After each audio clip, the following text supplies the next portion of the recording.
hello everyone, how are you all? I hope you all are doing good. I am also good. So आज anniversary है हमारी। तो हम लोग कैसे सेलिब्रेट करते हैं या हम लोगों का क्या सेलिब्रेट करने का तरीका है वो मैं आप लोगों को बताऊंगी इसी ब्लॉग में। तो ब्लॉग में कंटिन्यू बने रहिएगा। तो सबसे इम्पोर्टेंट है पढ़ाई, क्योंकि अभी मैं पढ़ाई को ज़्यादा फोकस कर रही हूँ। तो ऐसा मेरा थिंकिंग है, और इस ब्लॉग को देखने के बाद आपका क्या थिंकिंग है, क्या मैं सही हूँ या गलत हूँ, आप प्लीज़ कमेंट बॉक्स में कमेंट ज़रूर कीजिएगा इस वीडियो में। मेरा थिंकिंग कैसा है, कैसा होना चाहिए। तो थोड़ा आपका कमेंट का बहुत मुझे ये रहेगा, वेट रहेगा। तो जैसे कि एग्ज़ाम बहुत नज़दीक आ चुका है, 1 मंथ या 2 मंथ के बीच में ही हो जाएगा एग्ज़ाम। ऐसा मतलब ऐसा न्यूज़ है, ठीक है। तो कुछ हो भी सकता है, नहीं भी हो सकता है। तो इसका ऐसा कुछ नहीं है कि होगा या नहीं होगा, लेकिन हम लोगों को प्रिपेयर रहना है। तो जैसे कि मैं झारखंड से बिलोंग करती हूँ, तो जीएसएससी का एग्ज़ाम है, तो उस पर भी मैं टाइम दे रही हूँ, क्योंकि ये एक गोल्डन चांस है। तो आई कांट स्किप दिस, ठीक है। तो बहुत इंपॉर्टेंट है। तो ये रही पढ़ाई की बात। अब मैं आती हूँ अपने एनिवर्सरी के बात पे, कि मेरा ये सोचना है कि जैसे कि एनिवर्सरी है या कोई भी आपका स्पेशल ओकेजन होता है, वो तभी अच्छा लगता है जब आपका जो गोल है वो पूरा हो जाता है। सपोज दैट कि आपको मन करता है कि आपको चूड़ी खरीदना है। मैं एग्जांपल दूंगी फीमेल पे ही। आपको चूड़ी खरीदना है, कांच का ही चूड़ी खरीदना है।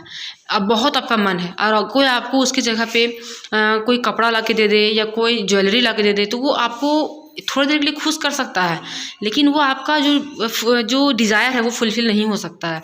आपका जो अगर कांच का चूड़ी में मन है, तो आपको वही खुशी दे सकता है, और वो जो खुशी है वो आपके चेहरे पे परमानेंट खुशी देगा, ठीक है। ये मेरा थिंकिंग है। हम लोग को पढ़ाई कंटिन्यू करना चाहिए, क्योंकि हम लोग के पास अच्छा खासा एज था।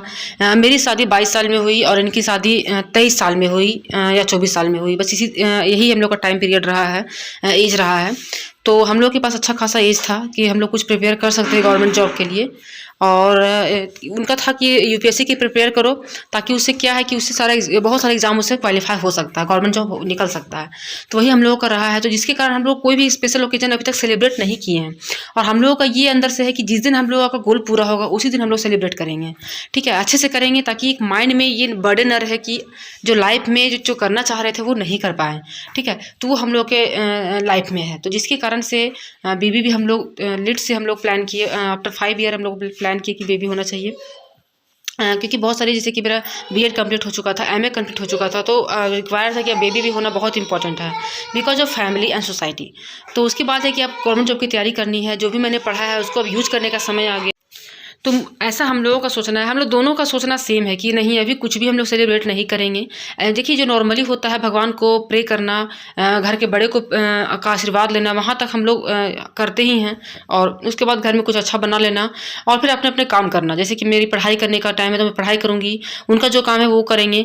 तो जो नॉर्मल जो डेली का काम होता है वो करना है। ऐसा नहीं है कि इसके लिए मैं अलग से सेलिब्रेट कर रही हूँ, ऐसा कुछ भी मैं नहीं करती हूँ, ना मैं कभी की हूँ और आगे करूँगी। तो बस अपना गोल पूरा होने के बाद ही करूँगी। ये हम लोग दोनों का थिंकिंग है। झारखंड से होंगे, उनको पता ही होगा कि सचिवालय का डेट आ चुका है, प्लस में पीजीटी का भी डेट आ चुका है एग्ज़ाम का। तो जितने लोग झारखंड से बिलोंग करते होंगे उनको तो अच्छे से पता होगा, और वो लोग लग भी गए होंगे तैयारी करने में। तो जैसे कि मैं भी झारखंड से ही बिलोंग करती हूँ, और मेरा ही फॉर्म फिल किया हुआ है सचिवालय का और पीजीटी का। देखिए, फिल करने का ये नहीं था कि बहुत अच्छे से प्रिपरेशन है, नहीं। फिल करने का ये है पर्पज़ कि बहुत मुश्किल से आता है झारखंड में, कोई भी वैकेंसी बहुत मुश्किल से आती है। तो आपको, अगर आप उस चीज़ के लिए एलिजिबल हैं तो आप उसको फिल कर देते हैं। तो उसी तरह से मैं भी एलिजिबल हूँ, तो मैं फिल कर दी हूँ।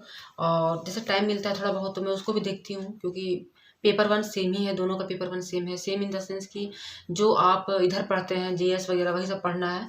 और पेपर 2 में आपका जो पेपर है पीजीटी के लिए, वो आपको पढ़ना है। और सचिवालय में है कि एक खोटा का आता है, मतलब कोई लैंग्वेज आप उसमें चूज़ करते हैं। तो जैसे कि मेरा खोटा चुना हुआ है, तो मैं खोटा को पढ़ती हूँ। तो समझ में तो आता नहीं है, बट फिर भी मैं ट्राई करती हूँ, क्योंकि हार्ड वर्क से ज़्यादा कुछ इंपॉर्टेंट नहीं होता है। अगर आपके पास हार्ड वर्क है और आप हार्ड वर्क करने का ये रखते हैं, पेशेंस है आपके अंदर, तो उसको बहुत हद तक आप कर लेते हैं। तो 1 साल पहले ही इसका फॉर्म फिल हुआ था, और अभी 1 साल के बाद फिर से आया है डेट की, एग्ज़ाम है। तो थोड़ा बहुत मैं उसको भी पढ़ने की कोशिश कर रही हूँ, और अपने ब्लॉग में उसको भी कवर करूँगी, ताकि जितने लोग एग्ज़ाम देने वाले होंगे उनको थोड़ा सा आइडिया मिल जाएगा कैसे पढ़ना है या कैसे तैयारी करना है। थोड़ा सा मोटिवेशन मिल जाएगा, क्योंकि बहुत मोटिवेशन लो होता रहता है झारखंड में, जितने भी वैकेंसी आते हैं उन उस चीज़ को लेकर के। तो डिमोटिवेट नहीं होना है। आपके पास जितना नॉलेज है आप उसी को एक्सप्लोर करने की कोशिश कीजिए, कुछ नया मत पढ़िए। रिवीजन कीजिए, प्रैक्टिस सेट सॉल्व कीजिए, बस यही सब एक मूल मंत्र है। मेरे पास तो छोटी सी बच्ची भी है, तो जिसके कारण प्रॉब्लम होती है पढ़ने में, बट फिर भी मैं ट्राई करती हूँ कि मुझे जितना टाइम मिल रहा है मैं उसमें पढूँ। और मैं ये चाहती हूँ कि मैं ये मौका ना छोड़ूँ, मैं एग्ज़ाम दूँ जाके, आगे तो भगवान की मर्ज़ी है। ऐसा नहीं है कि जो बहुत पढ़ लेते हैं उन्हीं का निकलता है, जो नहीं पढ़ते उनका नहीं निकलता है। बहुत हद तक आपका लक भी साथ देता है और आपका हार्ड वर्क तो साथ देता ही है। तो लक बहुत इम्पोर्टेंट है। लक भी बहुत इम्पोर्टेंट है इस तरह के एग्ज़ाम में जो लक से निकलता है। तो चलिए देखिए, मेरे साथ क्या प्रॉब्लम हो रहा है कुछ दिन से, मतलब बीच-बीच में हो जाता है कि इसका जो नींद है वो बहुत कम आता है, जैसे कि बहुत कम सोने लगती है। और अभी जैसे मेरे एग्ज़ाम भी है, मैं आपको बता रही हूँ कि मेरे एग्ज़ाम है। आई थिंक 1 या 2 मंथ के अंदर ही एग्ज़ाम हो जाना है, ऐसा नोटिफ़िकेशन आया है। तो अभी क्या है कि ये बहुत कम सो रही है। कम सो रही है इन द सेंस कि कभी 5 मिनट, कभी 10 मिनट, कभी आधा घंटा, कभी वो भी नहीं सो रही है। तो जिसके कारण थोड़ा-सा डिस्टर्ब हो जा रही हूँ मैं पढ़ने में, और रात में भी जग जा रही है, तो इधर से प्रॉब्लम ज़्यादा हो जा रहा है। तो फिर भी मैं कोशिश करती हूँ कि मैं बस मोबाइल से पढ़ने का, घूम-टहल के पढ़ने का ज़्यादातर कोशिश करती हूँ, क्योंकि इस एग्ज़ाम को मैं हाथ से नहीं निकलने देना चाहती हूँ। मेरे पास जो भी नॉलेज है, मैं जितना भी जानती हूँ, मैं एक बार लक को ट्राई करना चाहती हूँ, ठीक है? ये समझिए कि मैं लक को ट्राई कर रही हूँ, और तैयारी तो अच्छे से कर ही रही हूँ, ऐसी बात नहीं है। लक आपका तभी साथ देगा जब आप मेहनत कीजिएगा। बहुत बहुत हद तक मेरा नोट्स प्रिपेयर हो चुका है। मैं नोट्स बना चुकी हूँ, बस इसको केवल रिवीजन करना है, आप देख सकते हैं। ये सचिवालय में भी काम आने वाला है और पीजीटी में भी काम आने वाला है। तो अच्छा खासा नोट्स है, जिसको लिखने में 1 वीक लगा मुझे लिखने में, और इसमें पूरा पेन हो चुका है। लेकिन आप इसको क्या कर सकते हैं, लिख लेने से एक फ़ायदा होता है आपका कि आप कभी भी पढ़ सकते हैं। जैसे कि सपोज़ दैट ये मतलब ये नहीं सोएगी, घूमेगी या खेलेगी, जो भी करेगी, तो एटलीस्ट मैं उसमें पढ़ सकती हूँ, बैठ के रिवीजन कर सकती हूँ, है ना?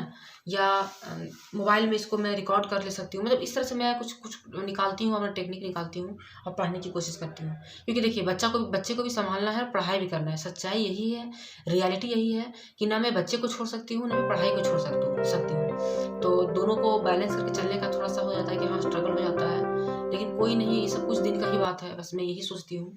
और जैसा कि आपको बता रही थी मैं कि आज हम लोगों का सालगिरह है, तो सालगिरह को मैं सेलिब्रेट कर रही हूँ पढ़ाई करके, क्योंकि अगर मैं इसको अच्छे से पढ़ूँगी, तब जाके मैं अच्छे से सालगिरह भी सेलिब्रेट कर सकती हूँ कभी। तो चलिए, इस ब्लॉग को मैं यहीं पे एंड करूँगी, और अब बहुत काम बचा हुआ है, तो मैं सब काम को फिनिश करूँगी। देखिए, लाइट आ गया, तो लाइट जाने से मैं अपना काम नहीं रोकी, अदरवाइज़ फिर बहुत लेट हो जाता। तो अभी फिर इसको मैं थोड़ा-सा सुलाई हूँ, तो पढ़ने के बाद बीच में उठ गई, फिर सुलाई, फिर पढ़ने बैठी, तो थोड़ा-सा ये चलता रहता है। और अब इस ब्लॉग में यहीं पे एंड करूँगी। बैटरी डाउन हो रहा है। तो चलिए, अगर वीडियो को देखने के बाद आपको मोटिवेशन मिलता है, तो आप लोगों तक शेयर कर सकते हैं। आप शेयर कीजिए, कमेंट कीजिए और सब्सक्राइब भी कर लिया कीजिए, ताकि देखिए, है क्या कि अगर सब्सक्राइब नहीं करते हैं आप, तो जब भी कोई वीडियो मैं अपलोड करूँगी तो आपको पता नहीं चलेगा, है ना? तो मेरा क्या है, मेरा तो काम है अपलोड करना, मैं करूँगी ही अपलोड। तो लेकिन है कि आप टाइम से देख नहीं पाइएगा, तो ये आपके साथ प्रॉब्लम हो सकता है। तो चलिए, वीडियो को लाइक कर दीजिएगा, सब्सक्राइब कर दीजिएगा और चैनल में और कमेंट कीजिएगा। तो मिलेंगे ऐसे ही और वीडियो के साथ। बताइएगा वीडियो कैसा लगता है देखने के बाद, ब्लॉग कैसा आपको लगता है, कमेंट कीजिएगा। और मेरा इंस्टाग्राम में है अन्नू आइस ड्रीम करके, इसी चैनल के नाम से ही वहाँ पे ये आईडी है। आप उसमें भी फॉलो कर सकते हैं। उसमें मोटिवेशनल शॉर्ट डालती रहती हूँ, मतलब ये कि रील्स डालती रहती हूँ पढ़ते वक़्त, तो आपको देख के मोटिवेशन मिलेगा। तो चलिए, मिलूँगी और वीडियो